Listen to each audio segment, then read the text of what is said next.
자, 오늘 얘기는요, 지금 암호화폐 시장 전체의 판을 뒤흔들고 있는 아주 거대한 사건을 한번 파헤쳐 볼 건데요. 이게 단순히 세계 1위 거래소 바이낸스 하나가 공격받는 그런 수준의 얘기가 아닙니다. 이건 말이죠, 하나의 거대한 금융제국이 무너지고 그 잿더미 위에서 완전히 새로운 규칙과 시스템을 갖춘 새로운 문명이 태어나는 그야말로 거대한 서사의 시작이라고 볼 수 있습니다. 낡은 시대가 어떻게 저물고 새로운 시대가 어떻게 열리는지 그 엄청난 전환의 순간을 지금부터 저와 함께 따라가 보시죠. 오늘 이야기는 총 6개의 파트로 나눠서 진행할 겁니다. 첫 번째, 어떻게 이 거대한 제국에 금이 가기 시작했는지 그 시작을 보고요. 두 번째, 미국과 유럽에서 동시에 내려치고 있는 이 규제의 칼날이 얼마나 매서운지 살펴볼 겁니다. 세 번째 섹션에선 그 칼날 아래서 낡은 시대가 정확히 어떤 방식으로 끝을 맞이하는지, 그리고 네 번째, 그 빈자리를 차지하기 위해 이미 모든 준비를 끝낸 새로운 질서는 과연 무엇인지 알아보겠습니다. 다섯 번째로는 미래 금융의 운영체제, 즉 OS가 될 핵심 프로토콜 KYB를 집중 분석하고요.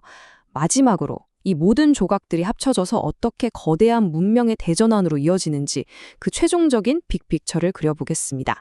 네, 그럼 첫 번째 섹션, 제국의 균열부터 바로 시작해 보겠습니다. 정말 얼마 전이죠. 2026년 2월 말, 그 누구도 감히 넘볼 수 없을 것만 같았던 암호화폐 세계의 절대 제왕 바이낸스라는 이 거대한 성에 어떻게 균열이 생기기 시작했는지 그 결정적인 사건부터 한번 자세히 들여다보겠습니다. 모든 거대한 변화는요, 아주 작은 균열에서부터 시작되거든요. 화면에 보이는 이 한 문장, 이게 그냥 하는 말이 아닙니다, 여러분. 이건 미국 상원의원 무려 11명이 이름을 걸고 미국 재무부와 법무부, 그러니까 한 나라의 돈줄과 사법 권력을 쥐고 있는 핵심 두 기관에 보낸 공식적인 요구서예요. 이게 뭘 의미하겠어요? 명확합니다. 바이낸스를 향한 미국의 칼날이 이제 더 이상 경고나 으름장 수준이 아니라 국가 안보를 걸고 진행하는 전면적인 조사 단계로 격상됐다는 걸 알리는 사실상의 선전포고나 다름없습니다. 이 모든 의혹의 한가운데 바로 이 숫자가 있습니다. 17억 달러. 우리 돈으로 환산하면 2조 3천억 원이 넘는 정말 어마어마한 돈이죠. 혐의의 핵심은 이겁니다. 이 엄청난 돈이 바이낸스를 통해서 미국의 주적 국가인 이란, 그것도 그냥 이란이 아니라 이란 혁명수비대, 후티 반군 같은 테러 지원단체로 흘러 들어갔다는 겁니다. 이건 단순히 법을 좀 어겼다, 이런 차원의 문제가 아니에요. 미국의 국가 안보, 그 근간을 흔드는 가장 민감한 영린을 건드린 겁니다.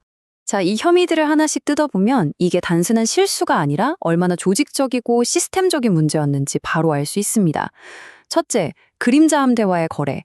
이건 국제 제재를 피하려고 유령선까지 동원하는 러시아와 이란의 검은 돈줄 역할을 했다는 뜻이에요. 둘째, 내부자 축출. 회사 내부에서 이거 불법이다라고 보고한 준법감시 책임자를 오히려 잘라버렸다는 거잖아요. 이건 뭐 문제가 있는 걸 알면서도 의도적으로 덮었다는 아주 강력한 증거가 되는 거죠. 셋째, 이란에서 접속한 계정이 1,500개가 넘는다. 이건 바이낸스의 고객 신원 확인, 즉 KYC 시스템이 그냥 구멍가게 수준이었거나 아예 작동을 안 했다는 얘기밖에 안 됩니다. 마지막으로 파트너사를 이용한 자금 세탁. 이건 바이낸스 혼자 한 게 아니라 다른 회사들까지 낀 거대한 자금 세탁 네트워크의 중심에 있었다는 의혹입니다. 결국 이 모든 게 바이낸스가 입버릇처럼 말하던 준법 경영이 사실은 다 쇼였다는 걸 보여주고 있습니다. 이 타임라인을 한번 보세요. 공격이 얼마나 빠르고 조직적으로 진행됐는지 딱 보입니다. 2월 23일에 언론이 터뜨려서 여론을 만들고 바로 다음 날 의원이 단독으로 자료를 요구하면서 압박을 시작해요. 그리고 사흘 뒤엔 아예 11명이 때로 나서서 판을 키우죠. 마감일 한번 보세요. 바이낸스는 열흘 만에 자료 내야 되고 정부는 그로부터 일주일 안에 보고해야 돼요. 이건 뭐 바이낸스한테 생각할 틈도 대응할 시간도 주지 않고 그냥 숨 쉴 틈 없이 몰아붙이는 전형적인 전격전입니다. 자, 그럼 이제 두 번째 섹션으로 넘어가 볼까요? 여기서부터가 진짜 중요합니다. 이 사건이 그냥 미국만의 일이 아니라는 걸 알아야 해요. 지금 바이낸스의 목을 겨누고 있는 칼날이 하나가 아니라는 겁니다. 마치 짝이라도 한 듯이 대서양 건너편에 있는 미국과 유럽이 동시에 거대한 작전을 벌이고 있는 거죠. 규제라는 이른의 단두대가 지금 양쪽에서 동시에 떨어지고 있는 겁니다. 미국과 유럽 둘이 쓰는 무기는 좀 다른데 목표는 완전히 똑같습니다. 화면을 보시면 미국은 국가 안보랑 달러 패권이라는 아주 크고 무거운 망치를 휘두릅니다. 자금 세탁 방제 AML 규정으로 불투명한 돈의 흐름은 그냥 싹 다 막아버리겠다는 거죠. 반면에 유럽연합은 미카라는 암호자산 규제법이랑 결제 라이센스라는 아주 날카로운 메스를 사용해요. 합법적인 자격증, 즉 라이센스를 가진 놈만 살려두고 나머지는 다 정리해서 시장 전체를 제도권 안으로 집어넣겠다는 전략이죠. 망치냐 메스냐 방법은 달라도 결국 규제 없는 회색지대는 더 이상 없다는 한 지점에서 만나게 됩니다. 그리고 바로 오늘입니다, 여러분. 2026년 3월 2일. 이 날짜는 유럽 암호화폐 역사의 한 획을 긋는 날입니다. 유럽의 암호자산 규제안 미카의 유예 기간이 바로 오늘 공식적으로 끝났거든요. 이게 무슨 뜻이냐? 이제부터 유럽 땅에서는 결제 서비스 관련 라이센스 없이 영업하는 모든 암호화폐 기업은 그냥 다 불법이 되는 겁니다. 예전처럼 법의 허점을 파고들던 시대는 오늘부로 완전히 막을 내렸습니다. 자, 세 번째 섹션으로 넘어가 보죠. 그럼 미국과 유럽이 이렇게 동시에 압박을 가하면 구체적으로 어떤 일이 벌어질까요? 바로 한 시대의 종말입니다. 암호화폐 시장의 첫 번째 시대를 이끌었던 비즈니스 모델, 바로 익명성을 기반으로 한 중앙화 거래소, 우리가 흔히 CX라고 부르는 생태계 전체가 구조적으로 해체되기 시작하는 겁니다. 그들이 어떻게 서서히 말라 죽어가는지 그 메커니즘을 한번 살펴보시죠. 규제 당국이 굳이 거래소를 직접 쳐들어가서 문 닫게 할 필요도 없어요. 훨씬 더 세련되고 효과적인 방법이 있거든요. 바로 생명줄, 즉 돈줄을 끊어버리는 겁니다. 첫째, 온오프 램프 차단. 이게 뭐냐면 현실 세계의 돈이 암호화폐 세계로 들어오고 나가는 통로, 즉 은행이나 카드사와의 연결고리를 끊어버리는 거예요. 돈이 못 들어오고 못 나가면 거래소는 그냥 그 자리에서 마비되는 거죠. 둘째, 스테이블 코인 압박.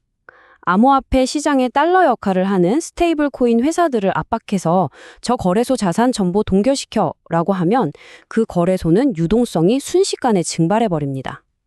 마지막으로 기관 투자자 압박. 큰 돈을 굴리는 기관들은 규제 리스크에 엄청나게 민감하거든요. 당국이 특정 거래소를 문제 삼는 순간 자기들 내부 규정 때문에라도 돈을 뺄 수밖에 없어요. 이게 바로 대규모 자금 이탈, 즉 뱅크런을 유발하는 거죠. 지난 10년간 대부분의 CX들이 어떻게 그렇게 성장할 수 있었냐? 바로 이 규제 차익 거래라는 걸로 먹고 살았어요. 쉽게 말해서 법 가지고 숨바꼭질한 거죠.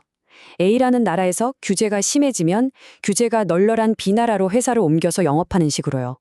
국가 간의 법적 구멍을 아주 교묘하게 이용해 온 겁니다.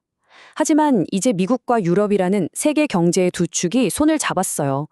전 세계에 흩어져 있던 규제의 그물코를 한 번에 촘촘하게 만들어버린 거죠.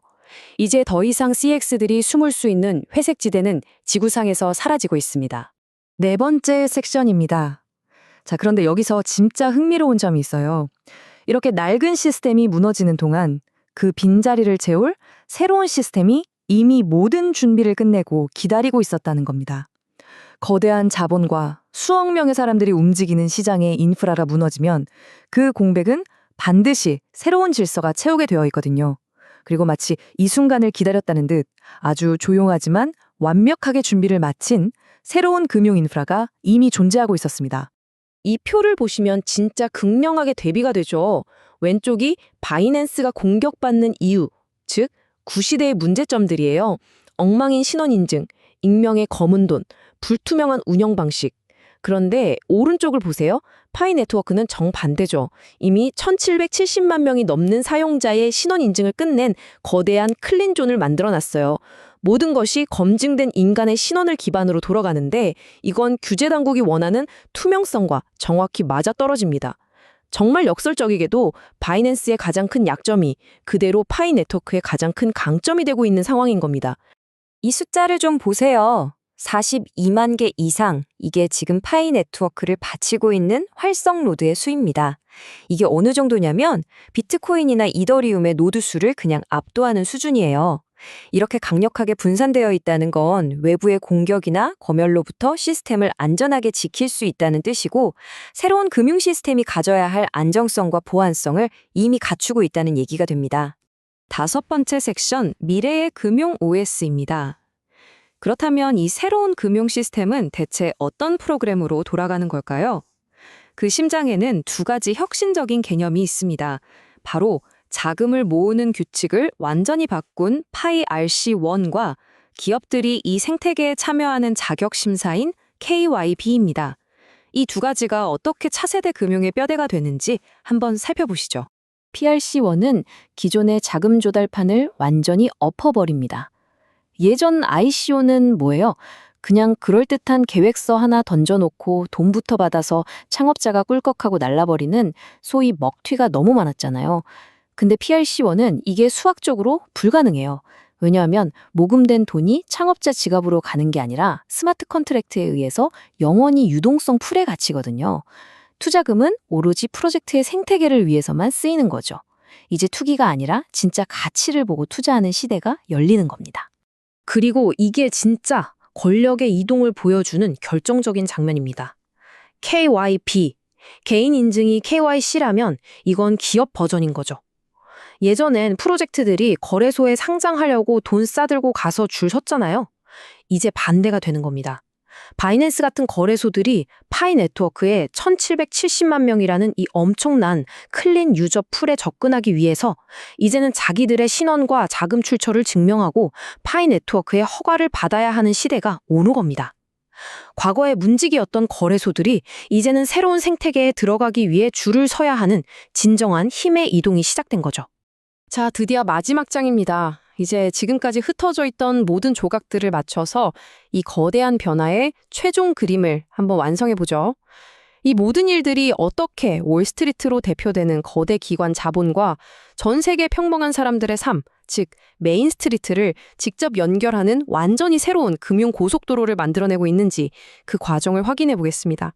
월스트리트의 진짜 거물들, 예를 들어 미국 주식시장의 모든 거래를 처리하는 DTCC 같은 곳은 이미 자기들이 뭘 원하는지 다 말해놨어요. 수천조 달러에 달하는 현실 세계의 자산을 토큰으로 만들려면 전제 조건이 있다는 겁니다. 그게 바로 등록된 지갑이에요. 이 지갑은 절대 익명이면 안 되고 반드시 검증된 실제 신원과 연결되어야 합니다. 또 법원의 명령 같은 게 있으면 돈을 다시 회수하거나 묶어둘 수 있는 클로백 같은 통제 기능도 반드시 있어야 하고요. 이게 바로 제도권 자본이 블록체인 세계에 들어오기 위해 요구하는 새로운 표준입니다. 자, 이제 퍼즐이 맞춰지시죠? 월스트리트는 자신들의 천문학적인 자산을 담아서 유통시킬 거대한 등록된 지갑 네트워크가 절실하게 필요한데 바로 그 순간 파이 네트워크가 자기도 모르는 사이에 전 세계에서 가장 큰 등록된 지갑 인프라 무려 1770만 개를 이미 다 만들어 놓은 거예요. 이건 우연의 일치가 아닙니다. 규지가 만들어낸 시장의 수요와 새로운 기술이 만들어낸 공급이 역사상 처음으로 정확하게 맞아떨어지는 순간인 겁니다. 그리고 이 모든 걸 완성시킬 마지막 열쇠가 바로 며칠 뒤에 꼽힙니다. 3월 12일, 파이네트워크의 V20.0 업그레이드를 통해 메인넷에서 소로반 스마트 컨트랙트가 활성화됩니다. 이건 그냥 기술 업데이트가 아니에요. 월스트리트의 돈이 파이네트워크라는 거대한 개인 유통망으로 흘러들어올 수 있는 기술적인 고속도로가 마침내 뚫리는 날입니다. 이론이 현실이 되는 순간이 정말 코앞으로 다가왔습니다. 오늘 우리가 본 건 그냥 시장의 오르내림 얘기가 아닙니다. 코인 가격이 얼마가 되고 어떤 회사가 망하고 흥하는 그런 차원의 이야기가 아니에요. 이건 금융의 판 자체가, 규칙 자체가 근본적으로 바뀌는 거대한 문명의 전환입니다. 익명성의 시대가 저물고 신뢰와 검증의 시대가 열리고 있습니다. 자, 이 거대한 파도 앞에서 여러분은 이미 기울어져 침몰하고 있는 낡은 배에 계속 남아 계시겠습니까? 아니면 새로운 문명을 향해 떠나는 방주에 올라타시겠습니까? 그 선택은 이제 우리 각자의 몫으로 남았습니다.